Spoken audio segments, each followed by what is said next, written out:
In the year 1893, a young monk from India wanted to tell the world what Indian spirituality is and what is the message of universal brotherhood that India always wants to give to the world. He had that desire, he had that goal, he had that commitment. He did not see other things. He had no travel plans. He doesn't know who is going to receive him there, where he is going to stay, and who is going to take care of him. His friends contributed some money, and he got onto a ship, and he traveled, and he reached Chicago. There was no money with him, so he stayed in a common accommodation. He starved for many days, and he never knew how to get into this conclave that is going to take place on September 11th. Fortunately, he met a professor from the Harvard University. After seeing his tremendous knowledge and tremendous commitment, that professor had recommended his name for the conference. On September 11th, 1893, this man got onto the stage at about 4 p.m. in the afternoon, and he said, "Sisters and brothers of America." Then the whole world came to know what is Indian philosophy and what is universal brotherhood. The whole thing happened because of his persistence, because of his strong commitment, his strong determination. If you have commitment and if you have determination, then all things will come to you. That's what Paulo Coelho said in The Alchemist. If you desire something from your heart, the whole universe is going to conspire with you. That time the whole universe conspired with Swami Vivekananda, and he spread the message of universal brotherhood to the entire world. This is what is the power of persistence. This is what is the power of persistence, and how determined you are and how committed you are. So many people, they want to achieve something in their lives. But when failure is going to be there, then immediately they quit. If you see the histories, or if you read the biographies and autobiographies of great people, you see some common characteristics to them.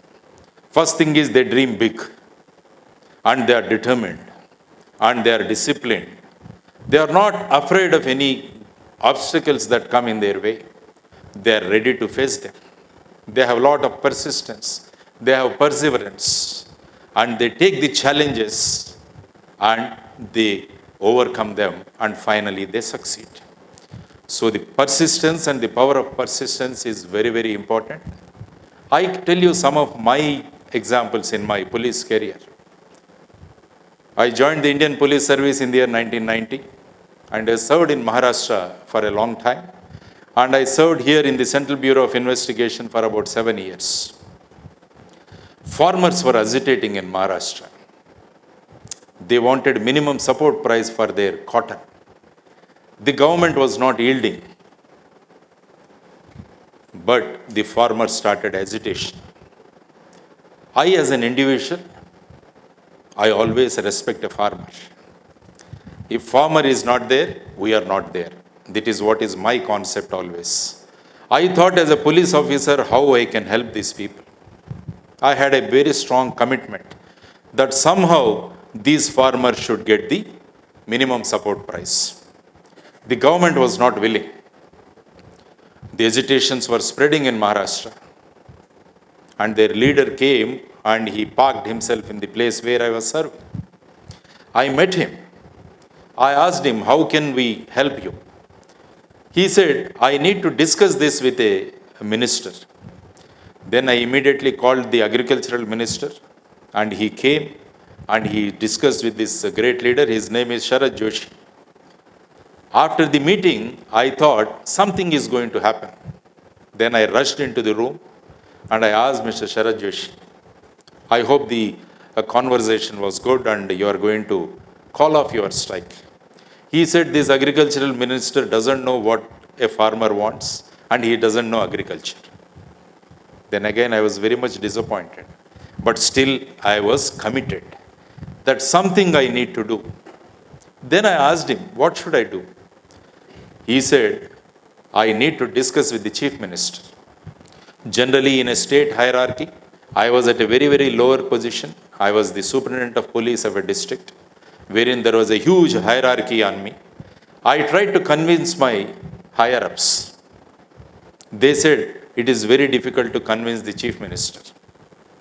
But as I mentioned, I was committed. I thought, let me do something. At about 12 o'clock in the night, I called the chief minister straight. He picked up the phone. The great Mr. Manohar Joshi was our chief minister. He picked up the phone and he asked me, what happened? Why you called me at 12 o'clock in the night? I said, sir, the farmers are on the streets and there is a huge agitation that is going on. What they want is minimum support price. Then he said, what do you want me to do? I said, tomorrow you should come to Nanded, the place where I was there, and you should discuss with this leader. He agreed. And the next day he came, and both Mr. Sharad Joshi and Manohar Joshi had the discussions. And finally, he asked me to draft the proposal. I sat there and drafted the proposal. And after 5 minutes, the chief minister declared the minimum support price for the farmers and the agitation was called off. So this is what is the power of persistence. Because I had a commitment. I had a commitment that I should help the farmer. There were so many obstacles. My own hierarchy was an obstacle. The whole bureaucracy was an obstacle. But my commitment, I said I need to do something. So persistence need not be for a very, very longer goal or a long-term goal. It can be for a short-time goal also. I narrate you another small example. I was serving here in the Central Bureau of Investigation, and we were in a court hall. The arguments were going on. We finished the arguments. The other side finished the arguments, and we were waiting for the judge to give his opinion or the judgment. Then suddenly the other side advocate stood up and he said, "Milord, I want to submit a story to you." The judge said, "Okay, go ahead." Then the advocate started telling a story. There was a flight and it was going through a turbulence. All the passengers in the flight, they were quite disturbed. They were bewildered and they started screaming. There is a small girl who was sitting in the front seat and she was comfortably playing with her toys. And after 15 minutes, the turbulence got over and all the elders, they got surprised. How this small girl, in this huge turbulence, she was least bothered and she was playing with the toys. Then all of them went anxiously and they asked the girl. Then the girl said, "The pilot of this flight is my father. I know how efficient he is and how good he is. So he is very good in negotiating these turbulences. So I was least bothered and I was playing with my toys."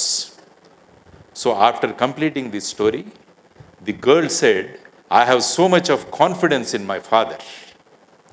Then this advocate said, "Milord, we also have so much of confidence in you." Then my prosecutors who were next to me, they said, "Sir, we argued it very well. Maybe because of this story, the judge may got impressed and he may give a judgment in their favor." Then I asked them, "Why don't you also tell a story?" Then my prosecutor said, "Sir, I am not remembering any stories." Then because I am committed, I should win that case. I should win that case. So I stood up in the court and I asked the judge, "Milord, if you give me a chance, I want to tell this story. I know that in a court hall, only the advocates have to advance their arguments. But stories anybody can tell. Give me an opportunity as the joint director of the CBI." The Milord said, "Okay, go ahead." Then I started telling this story. "Milord, there was a village in Rajasthan. There were no rains in that village for the past 3 years. Then all the villagers, they gathered overnight and they said, 'Tomorrow morning, let us go to the temple and let us pray the God for giving rains. We'll pray him for rains.' Then next morning, all of them assembled in front of the temple. One small little boy, he came with an umbrella. Then everyone asked, why did you get the umbrella? The boy said, when so many of us are praying, the God is definitely going to give us rain. So to protect myself, I have brought this umbrella, and I have so much of faith in you, faith in the God. That's what the boy said. I concluded this story and told Milord, we also have so much of faith in you. They have confidence and we have faith. We won the case. We won the case. The main reason is the commitment what the organization had. We have taken up a case and we are supposed to argue and we are supposed to win. This is a short-term commitment. This is a short-term commitment, maybe an half an hour. But again, the main issue is the persistence. Had I told my prosecutor, you don't know a story and I can't speak in a court, so let us wait for the judge's opinion. So that was a great obstacle in front of me. But I said, let me overcome this obstacle, and this is how you did. So a lot of obstacles come. Read the biographies of great people and they can teach you how to have this capacity of persistence, how you can develop the perseverance. There was a Hungarian sergeant by name Carlos Takos. He was sure to win the Olympic medal in the 1940 Tokyo Olympics. He was practicing with his pistol. He was also a explosive demonstrator. Just few months before the event, when he was exhibiting or demonstrating the explosives to his students, suddenly an explosion took place and it blew off his right hand with which he was practicing. Then he was totally disappointed. But he started telling, I need to get a medal for my nation. I need to win a medal for my nation. So the next two Olympics, 1944, and because of the Second World War, there were no Olympics. So then they were there in the 1948. This man knew. After taking 1 month's rest in the hospital, he goes to the shooting range again. All the people thought that just he want to sit and see. But what this Carlos Takos did is, he picked up the pistol with his left hand and he started shooting. In the year 1948, he got a gold medal for his nation, Hungary, and in the Helsinki Games in 1952, he again gets a gold medal for his nation. This is what is commitment and this is what is determination. This is what is persistence. So my dear young friends, you need to develop this quality. You need to develop this quality. The persistence and resistance, these are two very important things. Persistence is what you need to do, and resistance is what you should not do. Both the qualities, if you can develop, then you can achieve anything. You can achieve anything. Dream big. There are going to be obstacles. If you go to the airport, the flight takes off against the wind's direction. Because if you don't go against the wind direction, the flight cannot take off. So always see the obstacles as an opportunities. Always see the obstacles as an opportunity, and they are going to develop your self-confidence when you start overcoming them. So never quit. Many people, what they do is, when they see that failure is there in front of them, the easiest thing they think is to quit. So if you quit, you can't be successful. You can't be successful. So there are challenges in every field. Every person has to face the challenges.